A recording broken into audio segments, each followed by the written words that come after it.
جو غار کے اندر ہیں، اور ان کے ساتھ کون ہے؟ اللہ. کون ہے؟ اللہ. تو موسیٰ علیہ السلام نے یہاں فرمایا ان معی ربی، میرا رب میرے ساتھ ہے، سیہدینی، ان قریب ہمیں راستہ دے گا. اتنے میں اللہ کا حکم آ گیا، یا موسیٰ فاضرب بعصاک البحر، اے موسیٰ جو تمہارے ہاتھ میں لاٹھی ہے نا، اس کو سمندر پہ مارو. کس پہ مارو؟ سمندر پہ مارو. تو سمندر پہ لاٹھی مارنے کا کیا فائدہ؟ آدمی اپنی عقل کی گھوڑے دوڑاتا ہے نا، تو یہ سوچتا ہے کہ سمندر پہ لاٹھی مارنے کا کیا فائدہ، اس سے تو چند چھینٹے اڑیں گے. اللہ پاک اگر حکم دیتا کہ بھائی اس لاٹھی کو فرعون کی طرف پھینکو، اس کی فوج کی طرف پھینکو، تو کسی کو لگتا کوئی مرتا یا کوئی زخمی ہو جاتا. یہ سمندر پر لاٹھی مروانے کی کیا منطق ہے، کیا منطق ہے؟ نبی جو ہے وہ عقل پر نہیں چلتے، نبی نقل پر چلتے. نبی کس پر چلتے ہیں؟ جو اللہ نے حکم دیا اس کو پورا کرتے ہیں. وہ اس کے نتیجے کو نہیں سوچتے کہ اس سے چند چھینٹے اڑیں گی. جب اللہ کا حکم آیا تو فوراً موسیٰ علیہ السلام نے سمندر پر یوں لاٹھی ماری. اللہ نے اس سمندر میں 12 راستے بنا دیے. کتنے؟ بنی اسرائیل کے 12 قبیلے تھے، 12 بھائیوں کی اولاد، ہر ایک کے لیے الگ الگ راستہ بنا دیا. اور موسیٰ علیہ السلام چل پڑے، ہر ایک اپنے راستے پہ چل پڑا. اب جو موسیٰ علیہ السلام کے ساتھ چل رہے تھے نا، وہ کہنے لگے موسیٰ ہمیں کیا پتا ہمارے دوسرے لوگ بھی ساتھ ہیں کہ نہیں. تو اللہ پاک نے اس راستوں میں جو دیواریں کھڑی کی تھی نا پانی کی، ان میں اللہ پاک نے کھڑکیاں بنا دی. کھڑکیاں کیا بنا دی؟ کھڑکیاں بنا دی. اب وہ ایک دوسرے کو دیکھتے ہوئے باتیں کرتے ہوئے جا رہے ہیں. سمندر کس کی مخلوق ہے؟ کس کے حکم سے چلتا ہے؟ ہاں، پانی اللہ کی مخلوق ہے، چاہے سمندر میں ہے چاہے دریا میں ہے، ہاں جی، جہاں بھی ہے. اور پانی اللہ کی مخلوق ہے، اللہ کے حکم کو پورا کرتی ہے. ہاں. تو جب موسیٰ علیہ السلام اور قوم نکل گئی بنی اسرائیل، اور فرعون اپنی قوم کے ساتھ، فوج کے ساتھ 16 لاکھ ان کے ساتھ اندر داخل ہو گیا، آخری فرعونی اندر ہوا، آخری بنی اسرائیل باہر ہوا. اللہ نے حکم دیا سمندر کو چل جیسے پہلے چلا کرتا تھا. اور جب یہ حکم آیا سمندر چل پڑا، اور ایسا چلا کہ ان سب کو ایسے غوطے لگے، ایسے ڈبکیاں لگیں، اور ایسے پانی نے نیچے کھینچا، ایسے رگڑ رگڑ کر ان کو. ہاں، فرعون کو بھی پانی نے نیچے کھینچا اور پھر اس کو چھوڑا. اس کا سر باہر آیا، اس وقت کہنے لگا آمنتو آمنتو آمنتو انہ لا الہ الا اللہ، آمنتو برب موسیٰ و ہارون، آمنتو برب بنو اسرائیل. اللہ پاک نے فرمایا ابھی وقت آیا، اتنا وقت تجھے سمجھاتے رہے، تیری سمجھ میں بات نہیں آئی. اب اسرائیل کو دیکھ لیا تو آمن تو کرتا ہے. تو اللہ تبارک و تعالیٰ نے فرعون کو، اس کی قوم کو اللہ نے ناکام کر دیا. بنی اسرائیل کو اللہ نے دین کی وجہ سے کامیابی عطا فرما دی. فرعون تو ناکام ہو گیا قوم کے ساتھ، لیکن فرعون کی بیوی آسیہ رضی اللہ عنہ کامیاب ہو گئی. اللہ نے اسے کامیاب کر دیا، وہ کلمہ پڑھ کے مسلمان ہو گئی، موسیٰ علیہ السلام پر ایمان لے آئی. اور اس ایمان کے لیے اس عورت نے کتنی بڑی قربانی دی. فرعون نے اس کو ڈانٹا اور پھر مارا، پھر اس کو محل سے نکال دیا کہ کلمہ چھوڑو، میں رب ہوں، تم کس رب کی بات کرتے ہو. تو اس نے کہا تو رب مب نہیں ہے، رب تو وہ ہے جو موسیٰ علیہ السلام جس کی دعوت دے رہا ہے، وہ رب ہے، لا الہ الا اللہ. تو موسیٰ فرعون نے جیل میں ڈال دیا. کس میں ڈال دیا؟ جیل میں ڈال دیا. اس عورت نے ایمان کو نہیں چھوڑا، محل کی راحت و آرام کو قربان کر دیا۔ ہاں، ملکہ تھی، ملکہ، فرعون کی بیوی، بتاؤ، لیکن ایمان کو قربان نہیں کیا، ساری راحت و آرام کو قربان کیا، ساری عیش و عشرت کی زندگی کو قربان کیا، اور پھر اس ظالم نے ہاتھوں پیروں میں میخیں گڑوا دی، اور اس حالت میں ان کی شہادت ہوئی، اور اس وقت میں دعا مانگی کہ اللہ میرا گھر مجھے جنت میں دکھا دے، اور فرعون اور اس ظالم قوم سے مجھے نجات دے دے۔ کہتے اللہ نے آسیہ کی جنت اس کی آنکھوں کے سامنے کر دی۔ کہتے شہید کو اتنی بھی تکلیف نہیں ہوتی جتنی چیونٹی کاٹے۔ ہمیں تو لگ رہا ہے کہ اس کا خون نکل گیا، اس کے ٹکڑے ٹکڑے ہو گئے، لیکن شہید کے اللہ پاک اتنی بھی تکلیف نہیں دیتے کہ جتنی چیونٹی کاٹتی ہے۔ چیونٹی کاٹے تو کیا تھوڑا سا آدمی یوں مسل لیتا ہے۔ جو اللہ کے لیے جان دیتا ہے، اللہ اس کی جان ایسے آرام سے نکلوا دے، اسے کوئی تکلیف نہیں ہوتی۔ جو اللہ کے دین پہ جان دیتا، اور سب سے اعلیٰ جان دینا اللہ پر جان دینا، اللہ کے دین پہ جان دینا، شہادت کا درجہ اس لیے ساری موتوں پر افضل ہے۔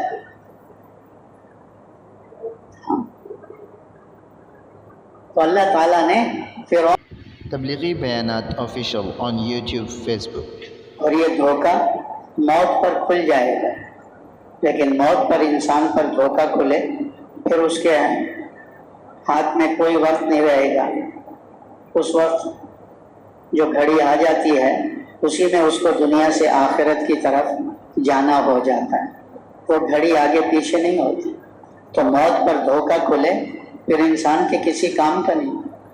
جیسے پہلی قوموں پر دھوکہ کھلا تو وہ روئے چلائے کہ اللہ ہم نے دیکھ لیا، اب ہمیں تھوڑی سی مہلت دے دے تاکہ ہم کوئی نیک عمل کر لیں کہ آخرت میں ہمارے کام آ جائے۔ تو اللہ کی طرف سے ان کو کیا کہا گیا کہ 50 سال دیے تھے، 60 سال دیے تھے، 70 سال دیے تھے، اس میں تم نے کچھ نہیں کیا، تو یہ گھڑی 2 گھڑی میں تم کیا کر لو؟ تو موت کے وقت جب موقع نہیں ہوگا، موت سے پہلے آدمی اس دھوکے سے نکل جائے کہ کامیابی ملک میں نہیں ہے، کامیابی مال میں نہیں ہے، کامیابی دنیا کے ساز و سامان میں نہیں ہے، کامیابی اللہ کے حکموں کو پیارے نبی کے طریقے سے پورا کرنے میں۔ اسی لیے اللہ تبارک و تعالیٰ نے اس امت کے سامنے گزشتہ قوموں کے واقعات کو ذکر فرمایا کہ جن کی زندگی میں دین تھا وہ کامیاب ہو گئے، اور جن کی زندگی میں دین نہیں تھا وہ چاہے جس حیثیت کے تھے وہ ناکام ہو۔ اللہ تعالیٰ نے نوح علیہ السلام کا واقعہ بیان فرمایا۔ نوح علیہ السلام نے اپنی قوم کو 950 سال دعوت دی، اللہ کی طرف بلایا، اللہ کے دین کی طرف بلایا، لیکن بہت تھوڑے سے لوگ ان کی بات مان کر کلمہ پڑھ کے مسلمان ہوئے۔ اکثریت والی قوم انہوں نے ان کی بات کو نہیں مانا، تو اللہ تبارک و تعالیٰ نے ان تھوڑے سے لوگوں کو جو 80-82 بتاتے ہیں، ان کو تو اللہ پاک نے طوفان میں حفاظت فرمائی، اور جو اکثریت والی قوم تھی اللہ نے ان کی جڑیں کاٹ دی، صفحہ ہستی سے ان کو مٹا دیا۔ طوفان میں اللہ نے ان کو غرق کر دیا، حتیٰ کہ نوح علیہ السلام کی ایک بیوی بھی کافروں کے ساتھ، اور نوح علیہ السلام کا ایک بیٹا بھی کافروں کے ساتھ طوفان میں غرق ہو گیا۔ جب بیٹا آپ کے قریب سے گزر رہا تھا، جب آپ مسلمانوں کو اس کشتی میں سوار کر رہے تھے، تو بیٹے کو آواز دی، یا بنیا ارکب معنا، اے ہمارے بیٹے آ جاؤ کشتی میں ہمارے ساتھ سوار ہو جاؤ۔ تو بیٹے نے کہا کہ سآوی الی الجبل، آپ جو کہہ رہے ہو طوفان آئے گا، بارش آئے گی، پانی آئے گا، سیلاب آئے گا، میں پہاڑ پر چڑھ کر اپنی جان بچا لوں۔ تو نوح علیہ السلام نے فرمایا آج اللہ کے بچائے بغیر کوئی بچ نہیں سکتا۔ اتنے میں ایک موج آئی اور اس کو بہا کے لے گئی۔ تو نوح علیہ السلام نے اللہ کی بارگاہ میں عرض کیا کہ اللہ آپ نے میرے اہل کے بارے میں مجھ سے وعدہ فرمایا تھا، تو یہ میرا بیٹا میرے اہل میں سے تھا، یہ تو میرے آنکھوں کے سامنے غرق ہو گیا۔ تو اللہ پاک نے بڑی سختی سے فرمایا ہرگز یہ تمہارے اہل میں سے نہیں تھا، اس لیے کہ اس کے عمل غیر صالح تھے. یہ کافروں کے ساتھ اٹھنا بیٹھنا کرتا تھا، ان جیسے عمل کرتا تھا، اس لیے یہ تمہارے اہل میں سے نہیں تھا. تو اللہ تبارک و تعالیٰ حسب نسب کو نہیں دیکھتے کہ یہ نبی کا بیٹا ہے یا نبی کی بیوی ہے، بلکہ اللہ پاک دل کے یقین کو دیکھتے ہیں اور بدن سے نکلنے والے اعمال کو دیکھتے ہیں کہ دل کا یقین ٹھیک ہے، بدن سے نکلنے والے اعمال ٹھیک ہیں، بس یہ انسان اللہ کے یہاں کامیاب ہے، چاہے جس حیثیت کا ہو. اور اگر دل کا یقین ٹھیک نہیں ہے، بدن سے نکلنے والے اعمال صحیح نہیں ہیں، چاہے بڑے سے بڑے نسب والا ہو، اللہ کے نزدیک اس کی کوئی حیثیت نہیں. تو اللہ تبارک و تعالیٰ نے ابراہیم علیہ السلام کا واقعہ ذکر فرمایا. نمرود کو دعوت دے رہے ہیں، قوم کو دعوت دے رہے ہیں، تو نہ نمرود مان رہا ہے نہ قوم مان رہی ہے. حتیٰ کہ ابراہیم علیہ السلام کے والدین بھی نمرود کے ساتھ تھے. جی. تو جب نمرود کو اللہ نے ناکام کیا قوم کے ساتھ، تو ابراہیم علیہ السلام کے والدین بھی ناکام ہو. اللہ نے یہ نہیں دیکھا کہ یہ نبی کے والدین ہیں، اللہ تو دل کے یقین کو دیکھتے ہیں، بدن سے نکلنے والے اعمال کو دیکھتے ہیں، حسب نسب کو نہیں دیکھتے اللہ جی کہ کس نسب کا ہے یہ. نمرود تو ناکام ہو گیا اپنی قوم کے ساتھ، لیکن نمرود کی بیٹی کلمہ پڑھ کے مسلمان ہو گئی، اللہ نے اس کو کامیاب کر دیا. اللہ تعالیٰ نے موسیٰ علیہ السلام کو بھیجا فرعون کی طرف، اس کی قوم کی طرف، بنی اسرائیل کی طرف. موسیٰ علیہ السلام فرعون کو اور اس کی قوم کو اللہ کی طرف بلا رہے ہیں، اللہ کے دین کی طرف بلا رہے ہیں. بنی اسرائیل چونکہ مسلمان تھے، لیکن اسلام والی زندگی کو چھوڑ کر اپنی خواہشات والی زندگی پہ چل رہے تھے. دین اسلام کو چھوڑ دیا تھا اور اپنی منچائی اور جی چائی پہ چل رہے. تو اللہ تبارک و تعالیٰ نے ان پر فرعون کو مسلط کر دیا تھا، کیونکہ یہ اللہ پاک کا ضابطہ ہے، اللہ پاک کا قانون ہے کہ جب مسلمان اللہ کے دین کو چھوڑ کر اپنی جی چائی اور منچائی پہ چلے گا، تو اس زمانے میں جو سب سے بڑا خواہش پہ چلنے والا ہوگا، اللہ ان کو مسلمانوں پہ مسلط کر دے. جیسے فرعون کو اللہ نے بنی اسرائیل پر مسلط کر. بنی اسرائیل مسلمان تھے اور نبیوں کی اولاد تھے. یہ یوسف علیہ السلام کے 12 بھائیوں کی اولاد ہے. یوسف علیہ السلام کو اللہ نے کنویں میں سے نکالا، ملک مصر میں بازار میں بکے، پھر بادشاہ کے گھر میں آ گئے، پھر کسی وجہ سے جیل میں چلے گئے. اللہ نے جیل سے نکال کر مصر کی بادشاہت پر تخت پہ بٹھا دیا، اور پھر چلتی رہی حکومت انہی کے اندر.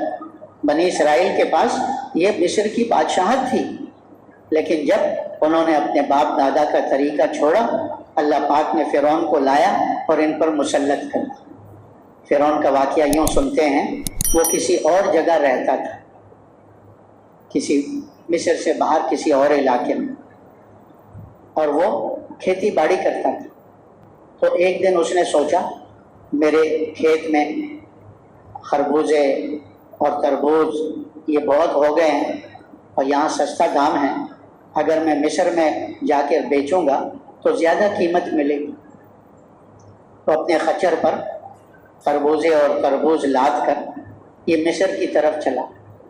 تو جب مصر کے قریب پہنچا تو باؤنڈری پر پولیس والے کھڑے تھے. انہوں نے پوچھا کون ہو، کہاں سے آئے ہو، کیا کرنا ہے؟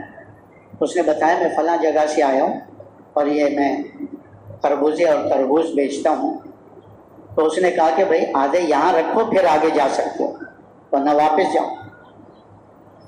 اس نے آدھے وہاں رکھ دیے اور چل پڑا. پھر آگے گیا تو شہر میں داخل ہونے سے پہلے ایک چیک پوسٹ آ گئی. انہوں نے کہا آدھے یہاں رکھو پھر آگے جا سکتے ہو. آدھے انہوں نے اتروا لیے. اب تھوڑے سے رہ گئے. جب شہر کے دروازے پر پہنچے تو وہاں بھی کھڑے ہوئے تھے پولیس والے. انہوں نے کہا کیا لے کے جا رہے؟ کہا کچھ بھی نہیں، یہ 1-2 دانے جو ہے خربوزے تربوز ہے. کہا یہ یہاں رکھ دو پھر اندر جا سکتے. تو اس نے کہا یہاں تو ہاوے کا ہوا ہی الٹا چل رہا ہے، لوٹ مار. تو اس نے کیا کیا، ایک ڈنڈا لے کر بڑا سا اور قبرستان کا پوچھ کر وہاں چلا گیا اور قبرستان کے گیٹ پر بیٹھ گیا. اب جو بھی مردہ آتا دفن ہونے کے لیے تو اس کے لواحقین سے وہ کہتا تھا اتنے پیسے ادھر رکھ دو پھر مردے کو دفنا سکو. ورنہ لے جاؤ اپنا مردہ۔ تو وہ مجبور کچھ نہ کچھ اس کو دے دیتے تھے، پھر اپنے مردے کو دفنا کے چلے جاتے، ایسے اس کا دھندا چل پڑا۔ ہاں جی۔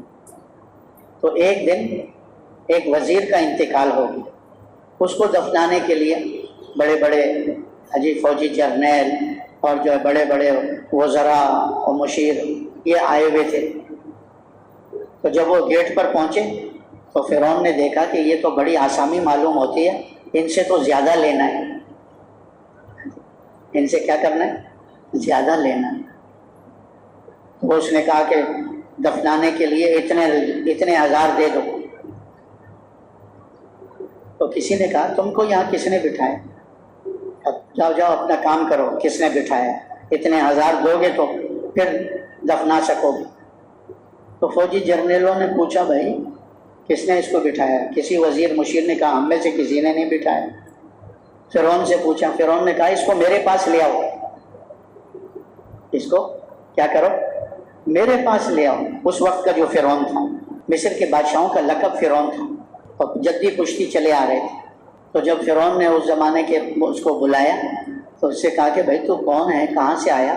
تو اس نے اپنا سارا ماجرا اس کو سنا دیا کہ میں تو تربوز بیچنے کے لیے فلاں شہر سے آیا اور یہاں مصر کے بازار میں تو تمہارے پولیس والوں نے میرا سارا لوٹ لیا۔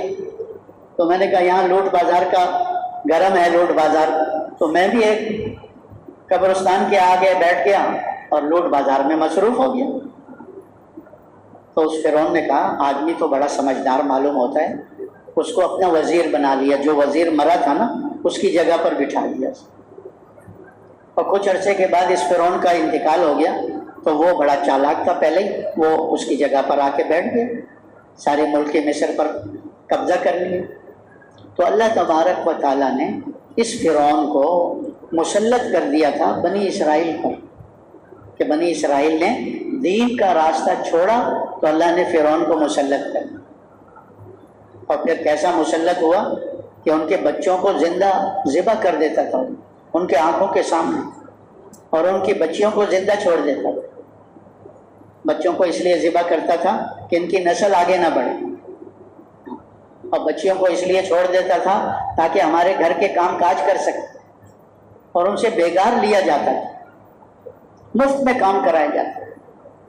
تو بنی اسرائیل پر اللہ کے حکم سے موسیٰ علیہ السلام نے کلمے اور نماز کی محنت شروع کر کہ کلمے کے یقین کو دل میں اتارو اور کسی کا خوف نہ کرو، صرف اللہ کا ڈر اپنے دل میں پیدا کرو، اور کسی سے نہ مانگو، صرف اللہ سے مانگنا سیکھو، اور کسی کے پاس اپنی ضرورتیں لے کے مت جاؤ، اپنی ضرورتیں اللہ کے سامنے پیش کرو کہ سب کچھ کرنے والا اللہ ہے، اللہ کے سوا کوئی کچھ نہیں کر سکتا۔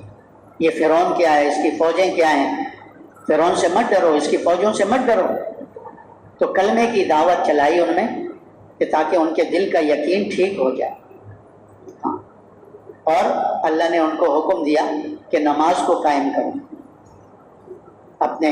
یہ فرعون جو ہے، کیونکہ بنی اسرائیل کی بڑی بڑی بستیاں تھیں، بڑے بڑے علاقے تھے، لیکن فرعون ان کو عبادت کرنے نہیں دیتا۔ عبادت تو ویسی انہوں نے چھوڑی ہوئی تھی، مسجدیں تو انہوں نے بنائی نہیں، مسجدیں جو بنی تھی وہ بھی ویران تھی، وہ بھی فرعون نے بند کرا دی تھی۔ تو فرعون کے گھر سے انہوں نے سب کچھ چھوڑ رکھا تھا دین کے اعتبار سے۔ تو اللہ نے حکم دیا کہ نماز کو قائم کرو میری یاد کے لیے، اور نماز پڑھ کے مجھ سے مانگو۔ تو موسیٰ علیہ السلام نے ان پر نماز کی محنت شروع کی۔ اللہ پاک نے فرمایا اگر فرعون تمہیں باہر مسجد میں نماز پڑھنے نہیں دیتا، اپنے گھر میں ایک کونا بنا لو مسجد، اور اسی میں نماز کو قائم کرو، اپنے گھر میں نماز پڑھو۔ تو بنی اسرائیل کلمہ نماز کی محنت پہ لگ گئے، اور فرعون کو اللہ اور موسیٰ علیہ السلام اللہ کی طرف بلا رہے ہیں کہ اللہ کو مانو، اللہ کی مانو، ہاں جی تم کامیاب ہو جاؤ گے، اور اگر تم نے اللہ کو نہیں مانا اور اللہ کی نہیں مانی تو تم دنیا میں بھی ناکام ہو جاؤ گے، آخرت میں بھی ناکام ہو جاؤ۔ تو اللہ پاک جو ہے وہ بڑے حکیم ہیں، بڑے طبیب ہیں، وہ ایک دم نہیں پکڑتے، پہلے اللہ پاک چھوٹی چھوٹی مصیبتیں بھیجتے ہیں تاکہ آدمی جب مصیبت میں پھنستا ہے نا تو اس کو اللہ یاد آ جاتا ہے۔ تو فرعون اور اس کی قوم کو بھی اللہ نے غرق کرنے سے پہلے چھوٹے چھوٹے عذاب بھیجے، چھوٹی چھوٹی مصیبتیں بھیجی۔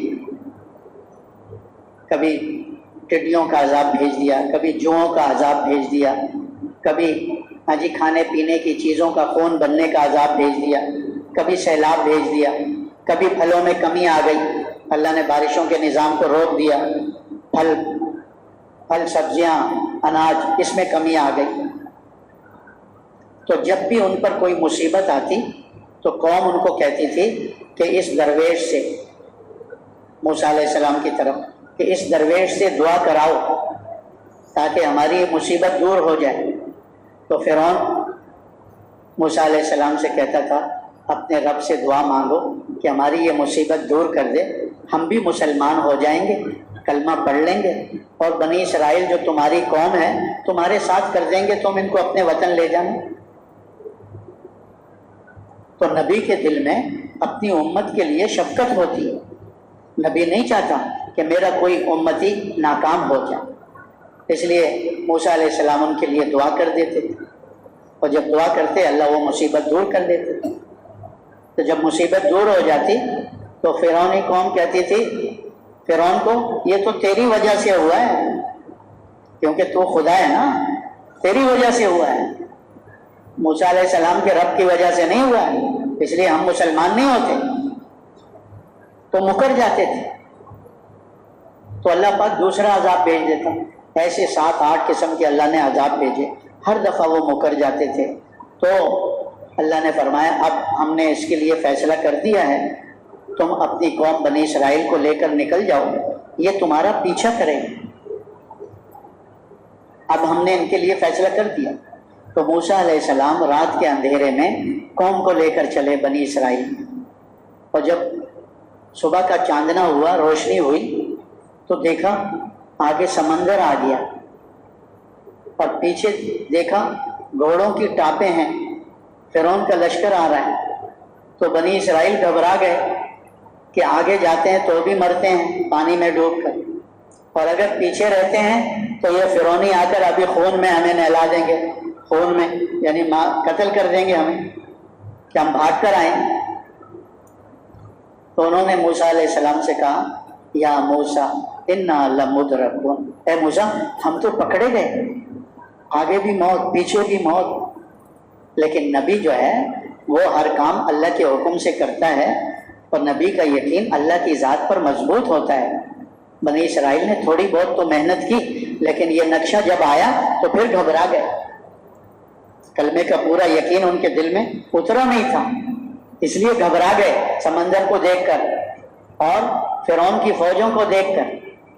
تو موسیٰ علیہ السلام نے ان کو کیا فرمایا، کلا، ہرگز ایسی بات نہیں ہے، انما معی ربی سیہدین، میرے ساتھ میرا رب ہے، وہ عنقریب ہمیں راستہ دے گا۔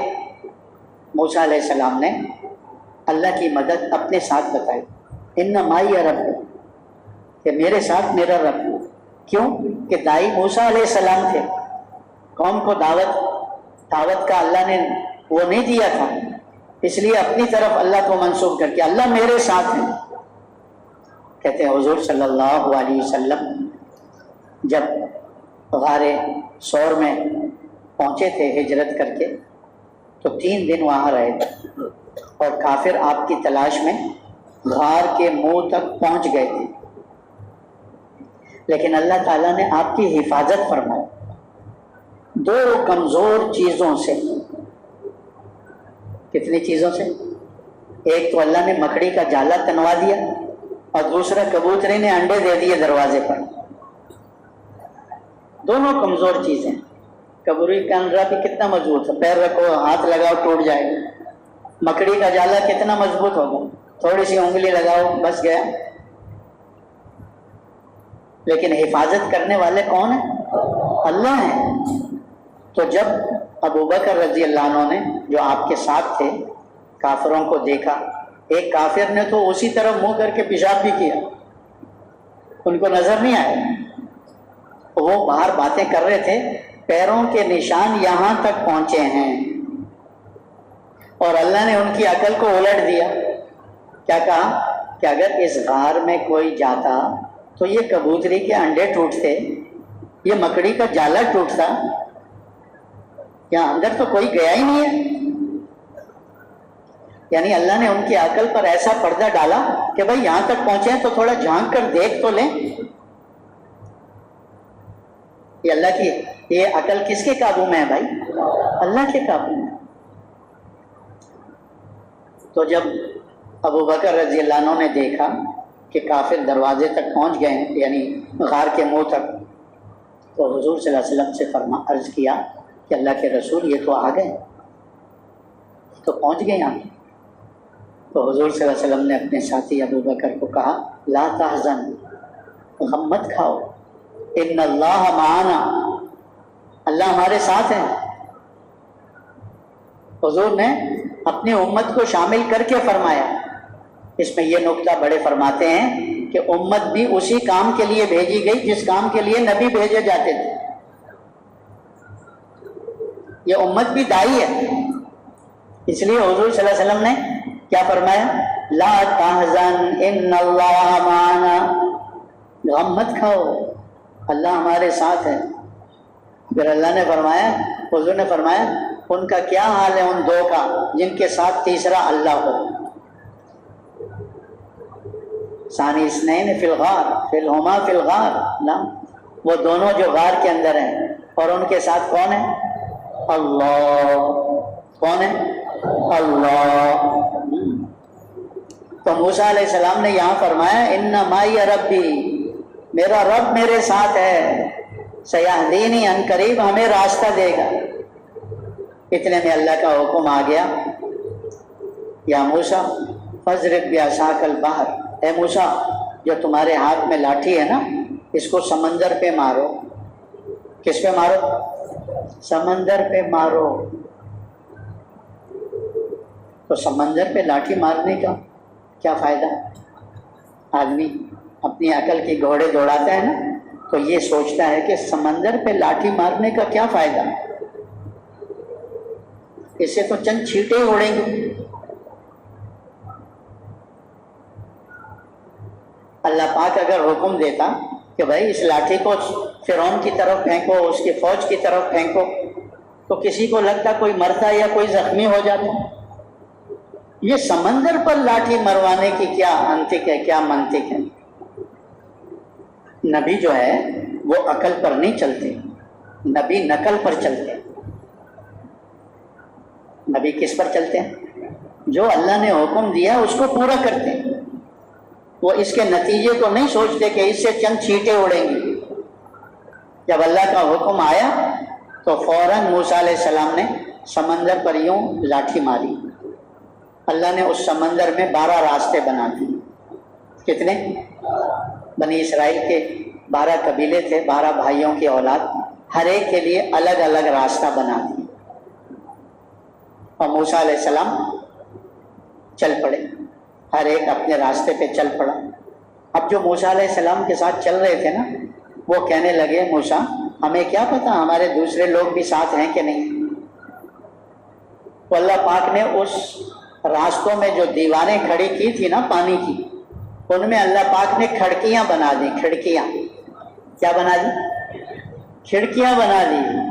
اب وہ ایک دوسرے کو دیکھتے ہوئے باتیں کرتے ہوئے جا رہے ہیں. سمندر کس کی مخلوق ہے؟ کس کے حکم سے چلتا ہے؟ ہاں, پانی اللہ کی مخلوق ہے, چاہے سمندر میں ہے چاہے دریا میں ہے, ہاں جی یہاں بھی ہے. اور پانی اللہ کی مخلوق ہے, اللہ کے حکم کو پورا کرتی ہے. ہاں. تو جب موسیٰ علیہ السلام اور قوم نکل گئی بنی اسرائیل, اور فرعون اپنی قوم کے ساتھ, فوج کے ساتھ 16 لاکھ ان کے ساتھ اندر داخل ہو گیا. آخری فرعونی اندر ہوا, آخری بنی اسرائیل باہر ہوا. اللہ نے حکم دیا سمندر کو, چل جیسے پہلے چلا کرتا تھا. اور جب یہ حکم آیا سمندر چل پڑا, اور ایسا چلا کہ ان سب کو ایسے غوطے لگے, ایسے ڈبکیاں لگیں, اور ایسے پانی نے نیچے کھینچا ایسے رگڑ رگڑ کر ان کو، فرعون کو بھی پانی نے نیچے کھینچا اور پھر اس کو چھوڑا، اس کا سر باہر آیا، اس وقت کہنے لگا آمن تو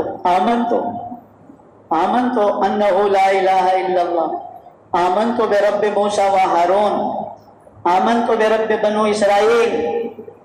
اللہ پاک نے فرمایا ابھی وقت آیا، اتنا وقت تجھے سمجھاتے رہے، تیری سمجھ میں بات نہیں آئی، اب اسرائیل کو دیکھ لیا تو آمن تو کرتا ہے۔ تو اللہ تبارک و تعالیٰ نے فرعون کو، اس کی قوم کو اللہ نے ناکام کر دیا، بنی اسرائیل کو اللہ نے دین کی وجہ سے کامیابی عطا فرما دی۔ فرعون تو ناکام ہو گیا قوم کے ساتھ، لیکن فرعون کی بیوی آسیہ رضی اللہ عنہ کامیاب ہو گئی، اللہ نے اسے کامیاب کر دیا، وہ کلمہ پڑھ کے مسلمان ہو گئی، موسیٰ علیہ السلام پر ایمان لے آئی۔ اور اس ایمان کے لیے اس عورت نے کتنی بڑی قربانی دی، فرعون نے اس کو ڈانٹا اور پھر مارا، پھر اس کو محل سے نکال دیا کہ کلمہ چھوڑو، میں رب ہوں، تم کس رب کی بات کرتے ہو؟ تو اس نے کہا تو رب مب نہیں ہے، رب تو وہ ہے جو موسیٰ علیہ السلام جس کی دعوت دے رہا ہے، وہ رب ہے، لا الہ الا اللہ۔ تو فرعون نے جیل میں ڈال دیا، کس میں ڈال دیا؟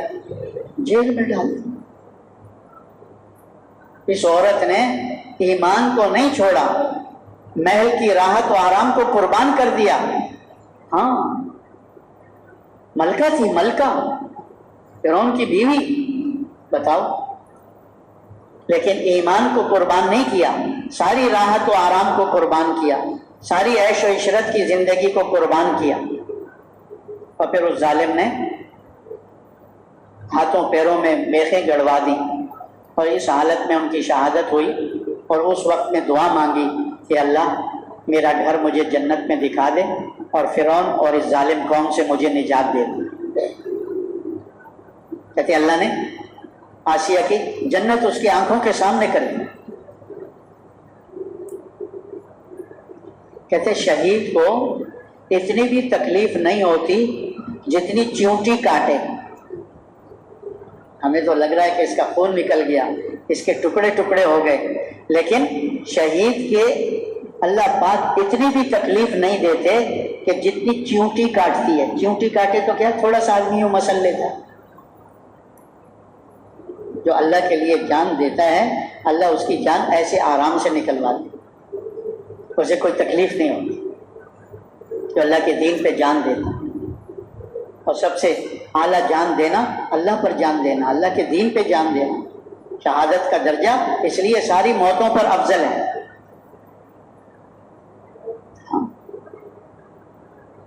تو اللہ تعالیٰ نے فرعون اور قوم کو اس کے ناکام کیا، اللہ نے اس کی بیوی آسیہ کو کامیاب کر دیا۔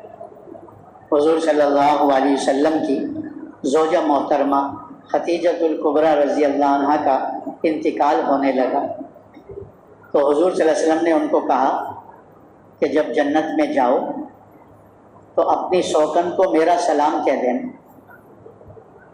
سوکن سمجھتے ہو؟ تو اماں خدیجہ بڑی حیران ہو گئی کہ مجھ سے پہلے بھی حضور نے کسی سے نکاح نہیں کیا اور میرے بعد بھی ابھی تک کسی سے نکاح نہیں کیا، یہ میری سوکن کہاں سے آ گئی؟ تو حضور صلی اللہ علیہ وسلم نے فرمایا فرعون کی بیوی آسیہ جس نے ایمان پر جم کر اپنی ساری کامیابی بتائی، اور جو دین سے ہٹے ہوئے تھے ان کی ناکامی بتائی۔ اللہ تعالیٰ نے نوح علیہ السلام کو قوم کی طرف بھیجا۔ نوح علیہ السلام نے 950 سال تک دعوت کی محنت فرمائی، لوگوں کو اللہ کی طرف بلایا، اللہ کے دین کی طرف بلایا، آخرت کی طرف بلایا، لیکن بہت تھوڑے سے لوگ نوح علیہ السلام کی بات کو مان کر دین اسلام میں داخل ہوئے، کلمہ پڑھ کے مسلمان ہوئے، بہت تھوڑے سے لوگ۔ تو اللہ تعالیٰ نے اکثریت والی جو قوم تھی، جو دین سے ہٹی ہوئی تھی، نبی کی بات کا انکار کیا تھا، اللہ تعالیٰ نے اس اکثریت والی قوم کو طوفان میں غرق کر دیا، اور وہ جو تھوڑے سے لوگ تھے، ایمان والے تھے، دین والے تھے، نبی کی بات کو ماننے والے تھے، اللہ نے ان تھوڑے سے لوگوں کو کامیاب کر دیا، ان کی حفاظت فرمائی۔ کشتی میں نوح علیہ السلام کے ساتھ اس طوفان میں، اس کشتی میں مسلمانوں کی اللہ نے حفاظت فرما دی۔ جب نوح علیہ السلام ان مسلمانوں کو کشتی میں سوار کر رہے تھے تو نوح علیہ السلام کا بیٹا بھی گزر رہا تھا، تو اس کو بلایا، یا بنیا ارکب معنا، اے میرے بیٹے آؤ ہمارے ساتھ کشتی میں سوار ہو جاؤ۔ تو بیٹے نے کیا کہا؟ سآوی الی الجبل، آپ کے ساتھ کشتی میں نہیں سوار ہوتا، میں پہاڑ پہ چڑھ کے اپنی جان بچا لوں گا۔ نوح علیہ السلام نے فرمایا، آج اللہ کے بچائے بغیر کوئی نہیں بچ سکتا، وہی بچے گا جسے اللہ بچائیں گے۔ اتنے میں ایک موج آئی اور اس کو بہا کے لے گئی بیٹے کو۔ تو نوح علیہ السلام نے اللہ کی بارگاہ میں، کہ اللہ تو نے میرے اہل کے بارے میں وعدہ فرمایا تھا، تو وہ تو میرا بیٹا میرے آنکھوں کے سامنے غرق ہو گیا۔ تو اللہ پاک نے بڑی سختی سے فرمایا، ہرگز یہ تمہارے اہل میں سے نہیں تھا، اس لیے کہ اس کے اعمال غیر صالح تھے، یہ کافروں جیسے عمل کرتا تھا۔ تو نوح علیہ السلام کا بیٹا بھی اس طوفان میں غرق ہو گیا، نوح علیہ السلام کی ایک بیوی بھی اسی طوفان میں غرق ہو گئی۔ اللہ تبارک و تعالی حسب نسب کو نہیں دیکھتے کہ یہ نبی کا بیٹا ہے یا نبی کی بیوی ہے، اللہ تعالیٰ تو دل کے یقین کو دیکھتے ہیں اور بدن سے نکلنے والے اعمال کو دیکھتے ہیں کہ اس کے اعمال دین کے مطابق ہیں۔ تو اکثریت والی قوم اللہ نے اس کی جڑیں کاٹ دی، صفحہ ہستی سے ان کو مٹا دیا، اور وہ جو تھوڑے سے تھے اللہ نے ان کی حفاظت فرمائی، اور دوبارہ روئے زمین کو انہی انسانوں سے، انہی مسلمانوں سے اللہ نے آباد کیا۔ اسی لیے نوح علیہ السلام کو آدم ثانی بھی کہا جاتا ہے۔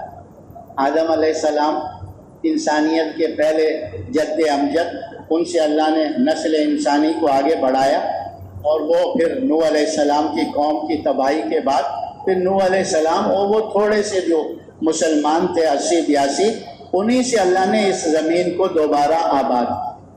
اللہ تعالیٰ نے ابراہیم علیہ السلام کا واقعہ ذکر فرمایا کہ اللہ نے ابراہیم علیہ السلام کو نمرود کی طرف، اس کی قوم کی طرف بھیجا۔ ابراہیم علیہ السلام نے نمرود کو بھی دعوت دی، قوم کو بھی دعوت دی، لیکن نہ نمرود مانا نہ قوم مانی، حتیٰ کہ نبی ابراہیم علیہ السلام کے والدین بھی نمرود کے ساتھ تھے۔ تو اللہ نے نمرود کو اس کی قوم کے ساتھ ناکام کر دیا۔ ابراہیم علیہ السلام کے والدین بھی انہی کے ساتھ ناکام ہو گئے۔ اللہ نے یہ نہیں دیکھا کہ نبی کے والدین ہیں، یہ نبی کا والد ہے، یہ نبی کی والدہ ہے۔ اللہ حسب نسب کو نہیں دیکھتے، اللہ تو دل کے یقین کو دیکھتے ہیں اور بدن سے نکلنے والے اعمال کو دیکھتے ہیں۔ تو ابراہیم علیہ السلام پر جو بھی ایمان لایا، چاہے تھوڑے تھے، اللہ نے ان کو کامیاب کر دیا۔ ابراہیم علیہ السلام پر ایمان لانے والی نمرود کی بیٹی بھی تھی۔ نمرود تو خود ناکام ہو گیا، لیکن اس کی بیٹی کامیاب ہو گئی۔